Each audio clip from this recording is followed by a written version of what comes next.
Hello, everybody. My name is Art Gruenberger here with Puppet Art Theater Company and the people of Puppet Pages. Today's guest, Liz Joyce, and a couple of puppets. Stick around, bring your questions. Thanks for joining us. We'll see you in a minute.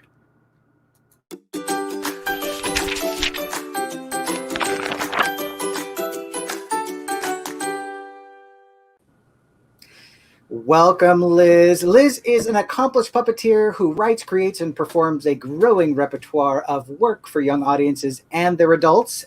And her subjects includes twists on traditional fairy tales and folk tales, educational shows, and of course, original creations. And Liz believes that puppetry is a gateway to theater, and that breathes beauty and life into storytelling. So it's the gateway drug into theater. Really, if we can hook them with puppetry, then they're lifelong theater goers. I love it. I love it. Hi, Liz. How are you? Hi, Art. How are you? It's I'm nice to good. be here. I also forgot to mention that I have known Liz for at least 400 years. I'm pretty sure it's right around there. Liz and I, we met at a workshop. It was a 2 week long, incredible, intensive workshop with artists of the Muppets, where we studied shadow puppetry, we studied rod puppetry, we studied Muppet style puppetry, and what was the other shadow rod? And We boom, made tabletop. We did tabletop as well. That's true. And Art, believe it or not, COVID times, I've been in my house a lot and I've been in my basement. And if you've ever been in a puppeteer's basement, you know that it's loaded and you'll never guess what I found. I am terrified to find to see what you pulled out. Oh,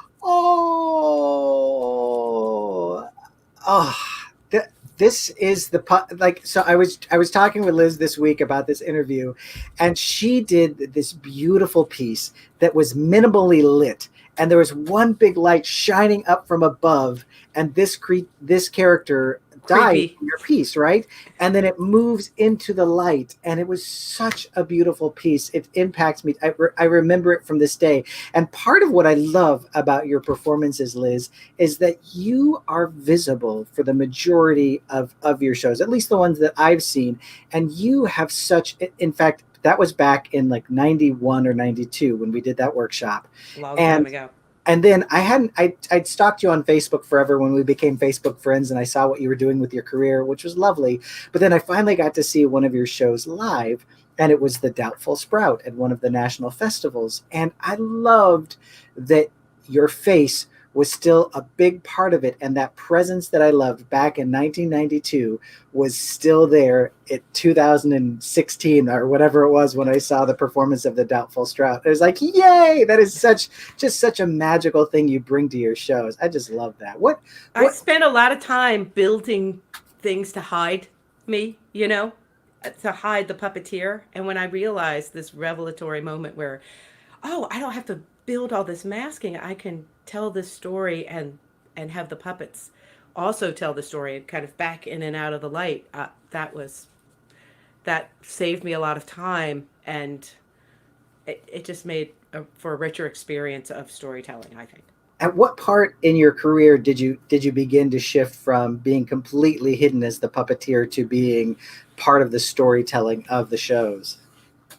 Well, it's a funny story. I My first puppet festival was at Bryn Mawr in, like, I don't know, a long, long time ago, and I brought a show. I hadn't met any other puppeteers, and I signed up for the Works in Progress um, little workshop. And the panelists who were viewing the work were Margot Rose, Bart Rockaburn, Oh my and goodness. Eric Bass. And so I did this little show, Thank and goodness you didn't know who those people were I at the had time. no idea. I had no idea. I just brought my show and I set it up and I did it. And as soon as I came out after my little 5-minute excerpt, Bart Rockabarton said, "Well, the '60s are over. You can get off your knees now." I was like, "What? Oh, what does that mean? Oh, okay, whatever." Always the But he was gentle making touch a part. Sorry, Bart. You said it, not me. So basically, I was on my knees, and he was saying, there are lots of other ways to do your puppetry. Noted. And then Margot Rose said, "Oh, now that I see you and you're talking to us, I really want to see more of you. And I like the way you tell the story. And she kind of gave me permission to not hide, to come out and to engage with the puppets in that way. And it feels very comfortable. That's so Yeah. cool. How cool that there was a boldness that I had when I was in my 20s where I wasn't thank goodness I wasn't around a lot of people that were doing, exquisite work because it just, sort of cut me loose to really just try and create whatever I wanted to try and create. And then, then the help that I got from all of the mentors that I had in my life was really helped me not lose myself in my shows, but find where I am, but improve my technique. Did you must have had mentors as well, aside from Bart and Margot and Eric? I mean, who else has been your mentors through your career? Terry from Richmond. I was living in Richmond when I discovered, well, puppetry kind of discovered me. And Terry became my mentor. He went to one of my shows. I was performing in the park, and he and Christopher Hutert came up and said their company is Applause Unlimited, and they said, "Hi, we like your work. We want you to come work with us. We're doing a big project." And I thought, really, me? Is that how it works? You and I knew Terry, and I thought, oh, I can't even get close. And I ended up working and helping build, and I just I fell in love with Terry's work and his the way he worked. He was a composer, a writer, a builder, a performer. He had it all. He was so inspirational to me, and we became lifelong friends until he passed away a few years back. But I still hear his voice whispering in my ear, like, "You're gonna have to do that over, whatever it is." But that's how mentors kind of stick with you. But then I found puppetry to be a very iced because I'm a solo performer, and I felt very, for the most part. I mean, I worked with other people, but in Richmond, I just felt alone, and it was around the '90s when the Jim Henson International Festival of Puppet Theater was happening, and I went up to see some of the shows. My sister lived there, and I thought, oh, that's it. I got to go to New York.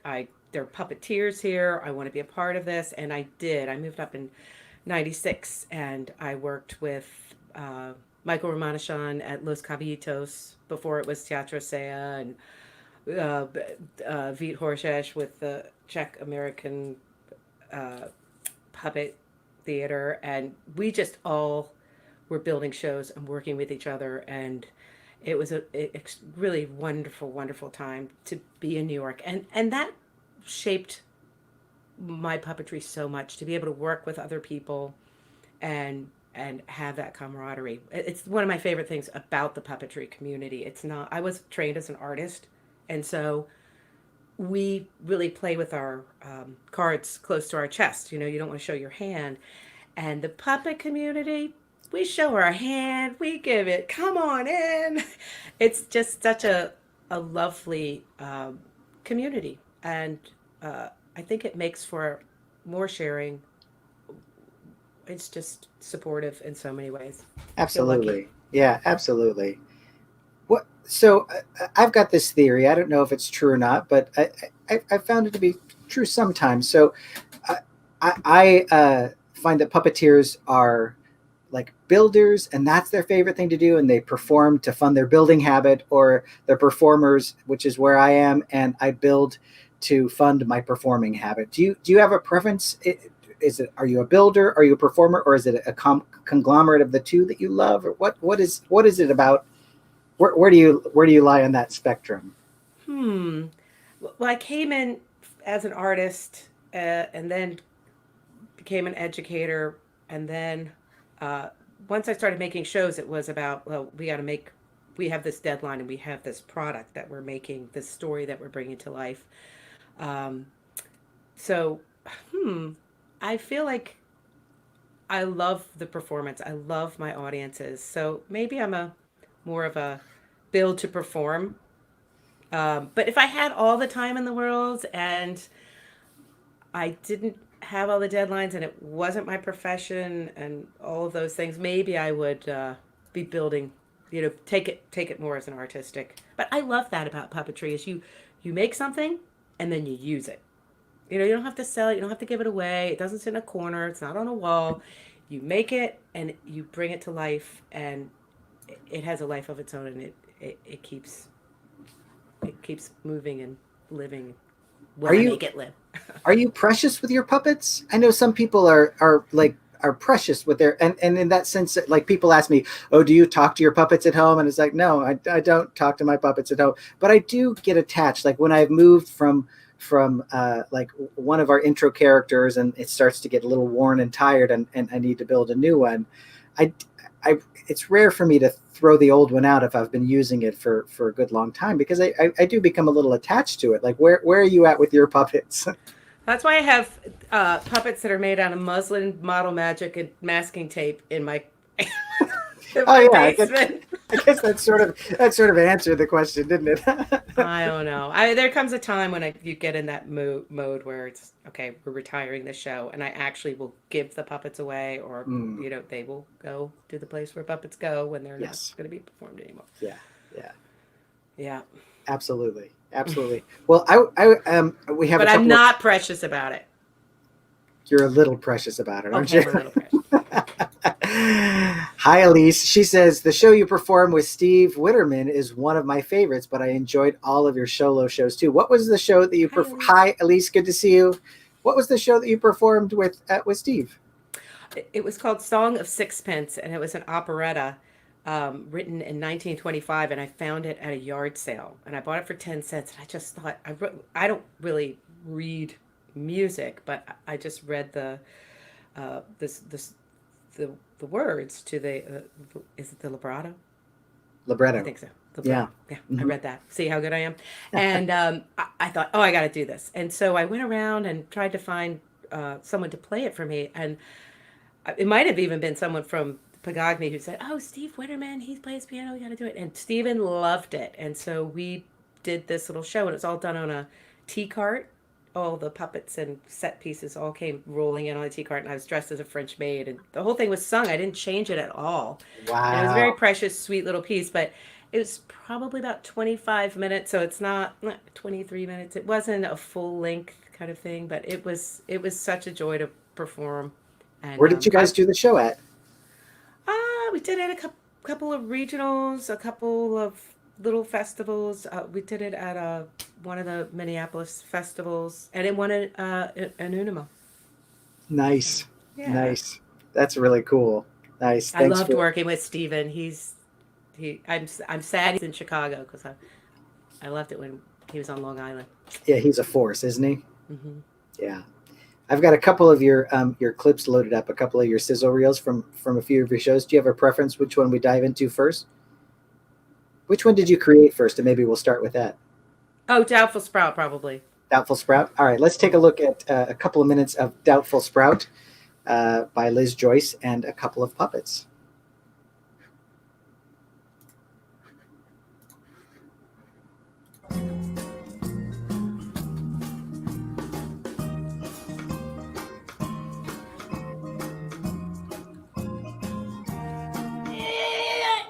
It's a miracle. Look, the seed is now a sprout because I am so filled with doubt. I'll never. I'm Worm. I'm your underground ally. I wouldn't dream of eating you. Right here. You have to remember to watch your step. I'm just showing my new friend Sprout around down here. What did she say? Oh, she says there's karaoke at the compost pub tonight. They look like a family. Oh, yeah. There are all kinds of families down here living and working and playing and growing, just like up top. My best friend is a worm. I'm sure he's very tasty. But don't say that. Oh, no, what to do? I'm a doubtful sprout. Well, I can't save us. You save us. Grow strong. Good job, Sprout. I am a definite sprout. I know then I will I just go. think that's so much fun. I love that when I saw that. Was it at a regional festival or did you perform that at a national? I I did forget. it last year in Minnesota at the Oh, that's right. National. Yeah, at the national It wasn't festival. that long ago. Art Gosh, it just feels like. time flies when you're. Now wait a second, you performed it at a regional too because I saw it several years ago. Did you? Was it the regional in St. Louis that I Oh yeah, saw the it? regional in St. Louis. That That's was the first so place I saw it. fun. Yeah, That I was still have my little doubtful sprout finger puppet. That's really really cute. What was the inspiration for the doubtful sprout? I am a gardener, and gardening, you think it's easy, but it's not easy. there there's a lot that goes into it, and a lot of it's about soil. And I was thinking about soil ecology and thinking about, you know, wow, if you flip it around, there's a world in here that's just as important as the world up top. Like if we didn't have the soil world, we wouldn't have anything to eat. And I just loved kind of looking at that relationship and figuring out how to make it symbolically come to life so a kid could see it and say, yeah, that makes sense. So it kind of came from just working in the garden and that world. I remember when I was watching that show, there were so many moments where it's like where I felt like, okay, I get what she's doing. I see what she's doing with these puppets, and like as soon as I would get used to it, something else would happen that would make me lean forward in my chair a little bit. And one of those moments was when the little, is it a ladybug that comes around on the little track and you're voicing for it the whole time, but there's nothing touching it. It's just going all by itself. And it's impressive to see a one person show have three puppets on stage at the same time. And that is one of those times where it's like there are two puppets and there's a third puppet moving. That's so cool. So is what are you thinking about? Are like, I'm always worried about, am I keeping my audience, and how can I just try to push it to the next level and just give them a little bit more to continue to keep them engaged? Is that what you're thinking as well? Or is it just like, what's going to best communicate this piece? Or Well, I'm writing this story, and it was a trick to have sneak the educational part into the story, because we really do follow Sprout as she gains confidence to turn into a flower. And yeah, so I'm writing everything first. And it's really easy to write things, but then when you have to build them, that's trickier. I mean, at first, I was just trying to figure out, how do I defy gravity to make this stuff happen? And so I kind of made a little maquette, and there were times when I had to rewrite things just to figure it out. And as a solo performer, I'm always thinking about, okay, how many puppets are up there? How am I going to do this part? And I I remember I did a lot of work with children at Goat on a Boat with the really young kids, and I remember seeing those little Brio trains that were battery operated. I thought, kids don't need a battery operated Brio. The whole point is for them to make the sound and to move the train. And then when I went to go build the show, they were just kind of being discontinued, and I bought up a bunch of them because I was like, wow, that can animate. That's a low tech, high tech way to animate a puppet. so that is just simply a little battery operated train on a track. Is that, I mean, It's a Brio battery operated train, and the ants are too. And that's then I had so to figure cool. out how to get the train tracks so that they could all disappear. And Yeah. anyway, that it was fun. It was fun, but I basically built the show twice. The first time that was, you know, just kind of getting it out, and the second one that was fine tuning. And one of the other things that I do as a solo performer is, especially with that show, I built a lot of kind of preset. Um, I built a lot of preset set pieces so that the puppets were loaded. So the main characters are Sprout and Worm, and I think there are 8 sprouts and 9 worms in the show. So they're loaded Wow. already in the set. So I don't have to go find the same puppet all over. I'm just, So by that sure. you mean like they're stuck in the back of a set piece, so you can just put that up and be ready to go, so you're not losing track of where Sprout and yeah. Yeah. So, and that's really fun. I use that trick a lot, actually. Helps me get through these fast set changes. And Nice, character. nice. Well, it really seems seamless from out front. It's. I know what it feels like to be frantic backstage, but that doesn't come through at all. So it's a workout. I'm sweating by the end of the show because I'm all. It just never stops. It's just gotta. There's always stuff happening back there. But I Since love that show. I love it so much. it's a great show, and since you're performing it live, are you seeing an evolution to the show? I mean, is it? There's a lot of things that maybe can't change, but there's. I mean, like, are you finding moments that you know?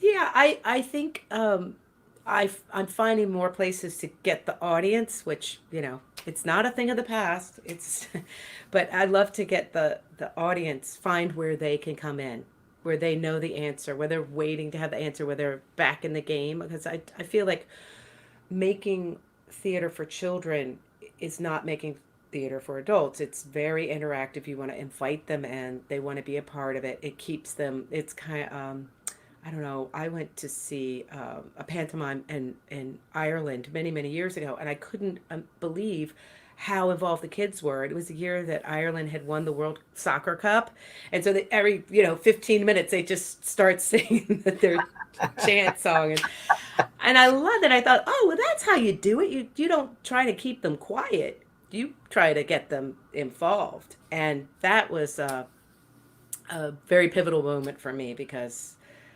hey, they can be the worst audience in the world, or you can have them in the palm of your hand. And Art, I know these moments where you could hear a pen drop. It's so silent, and then they come back in. Like when it's silent, you know that they're listening, and then you ask them a question, and they're all just kids love It's that. the best feeling, and I love. I feel like I'm a spider in the middle of a web where you hear every little wiggle and every little whisper Mm. with the children's audience, because you've got to know if they're with you or if they're not with you, and like if they're then you got to move on to something else if what you're doing in front of them isn't working in it.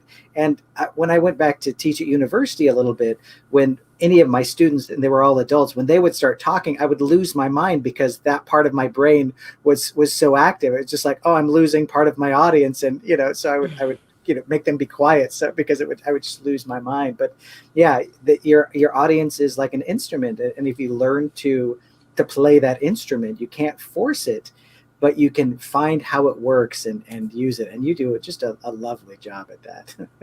Well, thank you, So Art. so that brings us really to where we're at today. I mean, as a live performer, as a performer who feeds off of that energy of the audience, what what was it like in mid March when all live performances for live performers like you and I started to collapse? What was that experience like for you?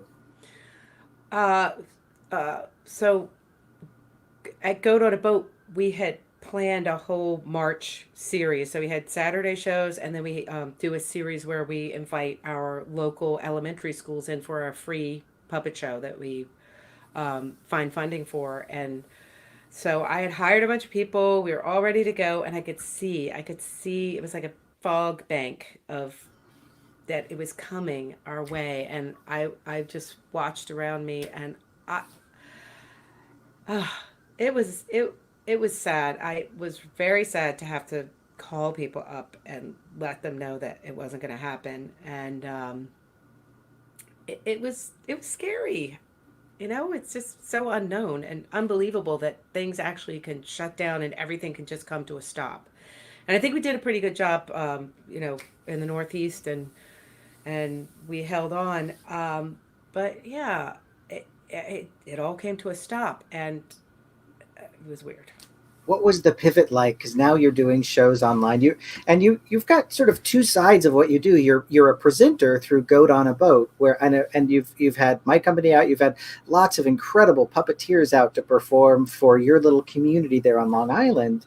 So you're doing that in addition to doing your own shows. So now you're doing both of those things via live streaming. How was that pivot for you, and how's it working? So I was lucky. A local school was doing their. They immediately jumped online. I learned the word Zoom and how it works. And the remember that day, Hmm. and the teacher, the lead the founder of the school said, "Oh, Liz, you're going to come and you're going to do these shows, and this is what we're going to do." And she wanted to do this big pilot program, and so I started building my studio. I started doing shows for the students, and then I thought, well, I guess I could do it for Goat on a Boat too. And so I did two things. One is I hired back all the people, almost all of the people that I had to not hire for March to do online shows. And then I would do a little weekday show of my Minky puppet show for preschoolers. And that was free. You could do a donation. But then I charged for the Saturday shows, and you were there. It was fun. It was I loved having my studio in my studio. It just made for a very creative experience to be able to make something and then use something and rehearse something and have the camera set up so you can look at it and see it. And it's very balanced way of working that I still enjoy. And I loved being in contact with puppeteers, and I kind of helped some people set up because it was early on, and we were talking about it, and we were doing stuff online, and we were all just sharing that information, and I loved that. And so it became a very positive thing. It wasn't like the world showed up and came to the shows, but we had great audiences. People got paid. It was wonderful. And uh, then summer came, and it's a different equation right now. But I hope to be doing more of that as the days grow darker and we go I back know. inside. I know for me, as one of the performers that you brought out, it was, and all of the conversations that you and I and that I've had with other puppeteers too, that's been just enough hope to sort of get me to the next thing, because there is a lot of, adapting and learning of new technology, and then shifting one of my shows to be performed in a way that I've never performed it before, because it's a different camera angle, and it just isn't working. And so all of those bits of changes, with the fear of the pandemic, and am I going to get sick? Is my business going to continue? Like doing the shows, for Goat on a Boat was just this like early on hope that it's like, okay, this is possible. And I don't know if I would have, if I could have continued without those bits of hope. So thank you for that. I appreciate it. It was a moment where we could all work together and do what we love to do the most. And I think, you know, we look at the computer screen, but it can be a medium for theater. It is a medium for theater. This moment where you're performing for an audience and we're there in that moment together is, I get nervous. I get nervous before online stuff, just like probably even more so than when I'm in person. But yes, it's the puppetry community has been amazing during this time. Absolutely. Absolutely. Mhm. Let's take a look at what is it? The Princess, Frog, and Pea? The Princess, the Frog, and the Pea. Princess, the Frog, and the Pea. Let's take a look at this clip. If you've got any questions for Liz, feel free to tap them into the chat, whether you're on Facebook or whether you're on our YouTube channel. Go ahead and tap them in. Or if you have any comments for Liz, go ahead and tap those in as well. And I am going to share this with you.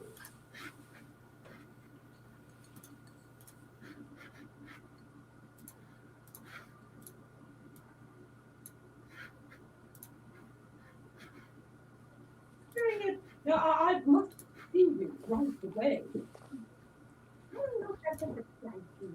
No, I must see you. I'm going to say it. No, don't say it, Charlie.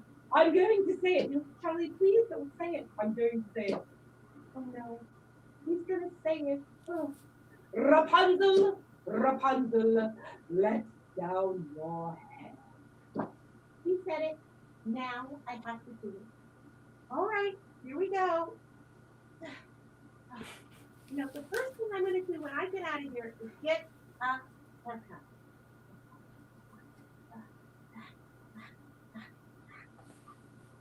Here you are, Charlie. All right, here I go. You can do it, Charlie. You did it, Charlie. Rapunzel.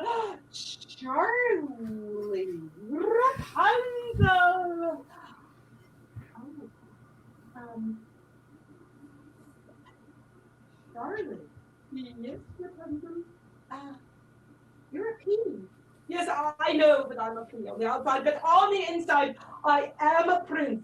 You still like me, don't you? Well, I like you, Charlie, but you're a pea. I know. But there's a way to reverse the spell. Oh, great! How? That I don't know. Oh, hey, everybody at home. Do you have an idea on how we could reverse the spell? Oh, you could kiss him. Oh, really? Yes, I would like that very much. I think that's kind of gross. No, I would like it. Should I kiss him? All right, ready? Oh, I am ready. Yeah, that's an old. Actually, at this show, when you asked me, it was built before the Doubtful Sprout. Uh-huh. Yeah, And but and it's on like what? How big is the table that it's on? Because I could see like the little fringe of the table. That's quite a bit larger than I thought it was. That's great. yeah, it's probably, I don't know, 5 feet. It's so interesting that, I mean, you built this show specifically for a live audience, and now you've got the camera that can get so close into the show. And that is, by the way, the most dramatic pee I have ever seen in my entire life. So dramatic. I love it. I love A it. drama pee. Yeah. Yeah. I had fun with that. It's actually the princess and the pea and Rapunzel, obviously. And I like to mix those things up when I tell my stories. Yeah. Sometimes it's nice to have a starting spot with something familiar. I find, you can be an artist and make a show like The Doubtful Sprout. Like, that was an original story. I made it up from nothing, working in the garden. But a lot of people want a title that they've heard before, something that they know, that they're familiar with. That's why we hear the same stories over and over again. They want to share what they already know with their kids and not be too risky about it. So it's fun to take the stories and make them our own. I think that's what I grew up on too, with Sesame Street, with like, Kermit with his news flash, always at a different, fairy tale set, and something's going horribly wrong. And then fractured fairy tales from the people that made Bullwinkle, and I just like that. That was like every cartoon was or there was a lot of cartoons that were takes on the classics, and I loved the idea of of taking a classic and then just having that as my jumping off point and really beginning to play. Mm-hmm. Yeah, it's true. Fun stuff. Well, Liz, I'm really just thrilled to get a chance to chat with you. What are you working on for the fall? I'm working on trying to figure out what I'm going to do. I am working on, I have a lot of craft projects that are ready to go. And I'm working with some local schools to see if we can do some puppets and work with their curriculum. So we're planning that, which is really exciting. And those are the main things. I have a little preschool show that I've done for years, and it's been really fun. Hold on a second. Hi, I'm Minky the monkey. Yeah, that's Minky. And Minky's been around. He's carved out of, actually, what is it, balsa wood. Yeah. Really? And yeah. And I just coat it and whatnot. I know it's so rude to talk about what puppets are made out of. I know, Liz. Especially when they're right here. Anyway, Minky, it's a show that he has lots of friends, and they go on adventures, and it's easy to create new stories, and like we said, the fractured fairy tales, and we went to Candyland this summer a couple times, and Jack and the Beanstalk, and I just have fun with this little one. So I thought it was a really interesting interesting part of your company too is like you've got shows like The Doubtful Sprout that are sort of like elementary school age, like maybe kindergarten through third grade, like that. It's like that's sort of the sweet spot maybe for that show. But the stuff that you're doing with Minky, you've figured out such a great way, because we've noticed, over the course of 20 years that people are bringing younger and younger and younger children to puppet shows. And what you've done with Minky, with the preschool shows and preschool, and I would say preschool and younger, is absolutely incredible. To get them playing with the puppets, and it's just a whole different type of show where it's not just a sit down and be proper in the audience kind of show. You do a lot. Can you talk a little bit about that? Yes. When I opened Goat on a Boat, it was just supposed to be a summertime thing.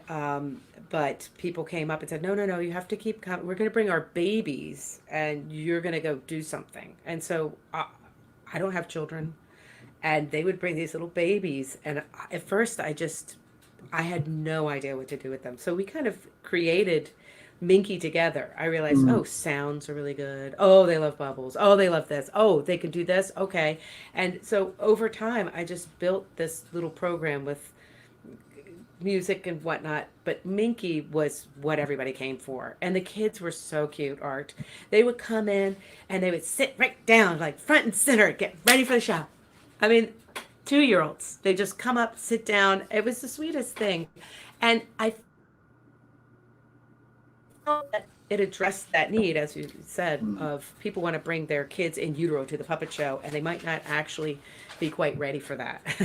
So Minky was this great opportunity to learn how to watch theater, and we talked about that. We had kind of like, okay, this is when the curtain opens, and this is when we sit. So it was just so very elementary. But those kids, now when I see a baby, I look into their eyes. I could see a fully developed human soul in there. It's just like blows my mind. And I really love those years that I spent with these kids that, the new crop would come in every year. Now they're in college, Art. That's impossible. I don't even want to think about that. So when you were doing that, and were there a time when they would transition from the Minky shows into your more adult shows? And was that a good sort of, yes. build that way? Yeah. Mm-hmm. Nice. It was nice to have the offering. And the other thing is that very young age group doesn't, they're not in preschool. They don't have all of the structure that your 3, 4, and 5-year-olds have. So it was a very, it's a great program, and I still use Minky. I don't do the same thing, but I'll create full length kind of custom shows with that. So nice. Mm-hmm. All right, it's almost time to go, but Elise wants you to talk about your toy theater piece. Which one? Did you do a lot of them? Well, I guess I did. Oh, I know the one she's talking about. I did with Steven Witterman. I did a little toy theater piece where I did the Ziegfeld Miniature Follies, and I took the Ziegfeld Theater and I copied their proscenium as my toy theater, and then I found scores on eBay of different songs from the Ziegfeld Follies, and then I found paper dolls and photographs, and I just made a whole little. I gotta find that. I wonder where that is, Elise. I don't know where it is, but it was all sung, and I did it with Steve Witterman. Yeah, it's in my basement somewhere. I have to get out. I'll do a special performance for you, Elise. I love that. All right, you heard it here first on Puppet Pages. Mm-hmm. Well, Liz, thank you so much for joining us. Listen, if you go to the Puppet Pages Facebook site, you can see an interview that we did last week with Alex and Olmsted. Next week at this very same time at 3:30 West Coast time, 6:30 East Coast time, we're going to be interviewing Cactus Head Puppets. That's John and Megan Regan. So join us for that. Liz, will you join us for that as well? Maybe I love those guys. Excellent. Yeah. If you think of anyone that you can think of that would like to see this interview with Liz, please share this video wide and far with them so they can see it too. Thank you everyone for joining us. Thank you, Liz. I just love you to death. Thank you. Love you too, Art. Thank you for being on the phone for me when I feel like I'm falling apart and the puppet world is going to die and all. Call anytime. I appreciate that. All right. Thanks a lot, Good night, Liz. everyone. Thanks everyone for joining us. See ya. Bye-bye.